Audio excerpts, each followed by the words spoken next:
Idol, idol. Sabi nila, bakit hindi ka raw naka-register? Ano nga bang rason? Hindi ka raw naka-register? Sa Philippine Loop Adventure Tour. Ang Philippine Loop Adventure Tour naman kasi natin, ano siya, isang private organization. Nasa sayo na lang yan kung gusto mong umikot ang Pilipinas nang magpa-register sa kanila o hindi. Kasi dami nag-bash sa'yo kasi hindi ka raw naka-register. Siguro may rason. Wala silang alam sa sa patakaran ng Philippine Loop. Kaya yun. Ang patakaran ng Philippine Loop, kung gusto mo magpa-register sa kanila, re-register kanila. Kaya lang may medical certificate sila. Ako magpapa-register sana ako dati, kaya lang nagka-issue ako sa medical certificate ko. Nagkaroon ako ng hypertension. Sobrang excited ba? Nag-inom kami nung gabi bago magsimula. Ayun. Nakalimutan ko, wala pa pala ako medical. Kaya nagpa-medical ako kinaumagahan.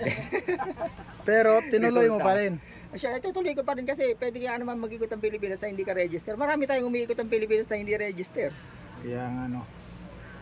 Pero mas maganda pa rin, kung tutuusin, mas maganda pa rin magpa-register ka sa Philippine Loop Adventure Tour kasi marami silang tulad ng uniform nila.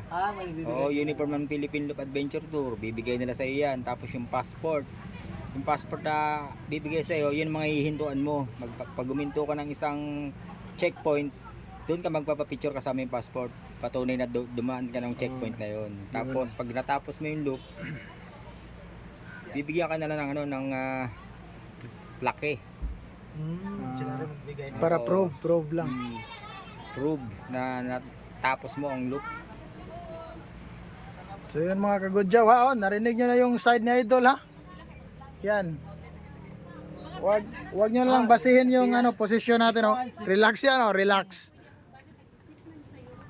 Relax yan.